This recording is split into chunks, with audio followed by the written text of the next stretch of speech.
Welcome back, everyone. It is a cool, wet day out. So all that great weather we had last week, it's not coming back. Not this year, anyway. That means one thing, is I gotta get the heat turned on in here. So to start doing that, I gotta get rid of the old furnace. So let's go down to the basement. Come on.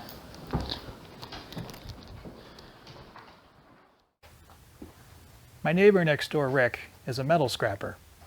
I gave him this furnace, the water heater, and the metal kitchen sink cabinet upstairs.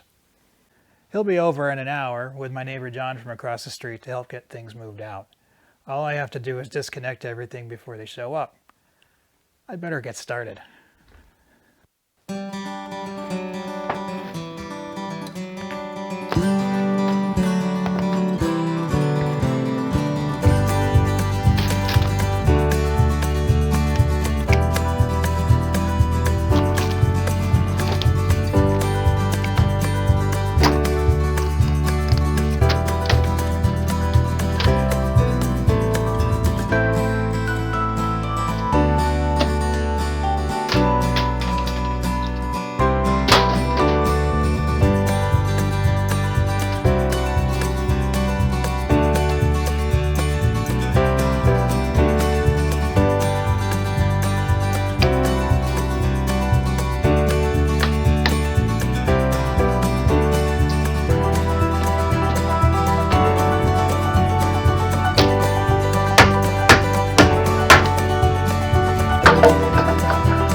Set it up like that.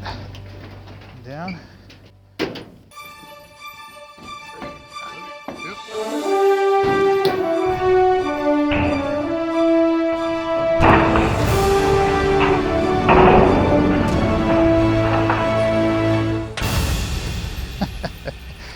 All right. That's the way it's done. Yes, it is.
you very much for your help. Yeah. Both of you guys. Too hard. Yeah.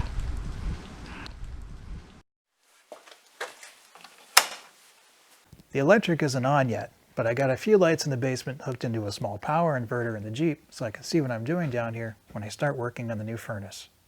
And here it is, 100,000 BTU, same as the last one, but in a smaller cabinet. The other nice thing about it is it's 96% efficient. That is so much better than the old one, which was 60% or less. Now before I install this, I want to show you what the original furnace looked like that heated this house back in 1920. This is a plumbing catalog I found from 1926. And on page 3, there it is. From bottom to top, it would have stood 7 feet tall and with a diameter of 4 feet. That furnace was huge. And see the grate that's on top? Let's go upstairs to the dining room and I'll show you where that used to be. That big ugly patch in the floor, that's where it used to be. There's one last thing I want to show you about the furnace while I'm upstairs. See the circular shape on the trim? That's where the thermostat used to be.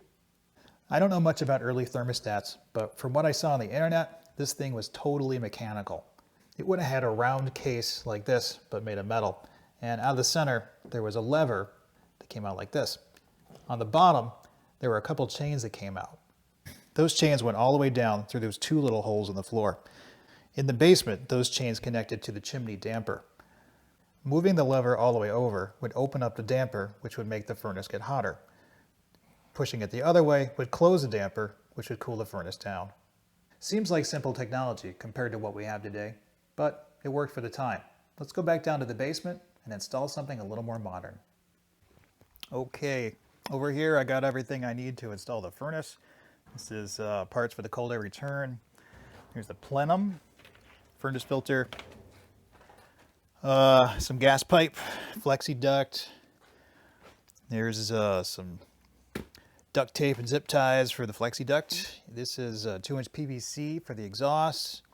Got some 3/4 inch PVC for the condensation drain.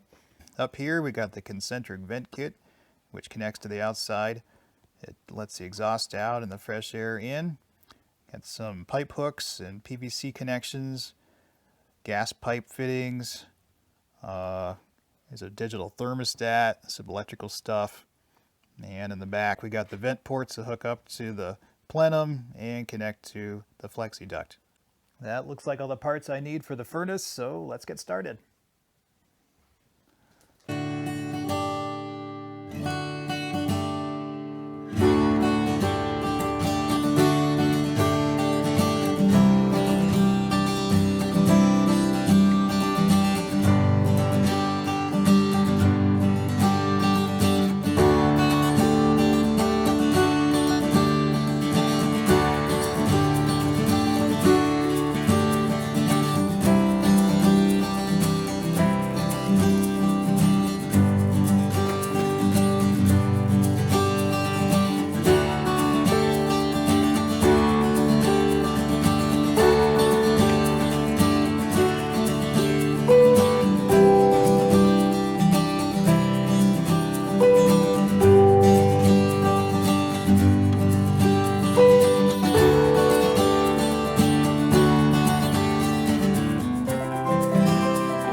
The next couple of steps on the furnace aren't exactly dog friendly. I have to cut a hole in the side of this with a right angle grinder for the air intake, and I can protect myself with ear protection and safety glasses, but they don't make those for dogs. The other thing, I have to glue the PVC exhaust and air intake with some really flammable and terrible smelling glue, which can kill brain cells, and this guy is pushing his limits already with the brain power he's already got. So we are gonna go upstairs, but I have a bribe. What's this? What's that, Caesar? So we're gonna go play ball upstairs for a minute, and I'll be right back. Come on.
That is it for the work on the furnace today. I still have 5 more ducts to add to this. 4 of them go upstairs to heat the rooms up there, and then there's one little one which goes off to the washroom under the stairs when I get to building that. When I look at this new furnace and see how low maintenance it is, I can't help but think what it was like to run the old furnace from 100 years ago. Shoveling coal into it 2 to 3 times a day, emptying out the ash pit every morning, sweeping out the chimney every few months, getting ash and coal dust on your clothes. We've really come a long way in technology. Well, it's late and I'm tired, and I'm sure Caesar is too. So thank you for watching, and we will see you in the next episode.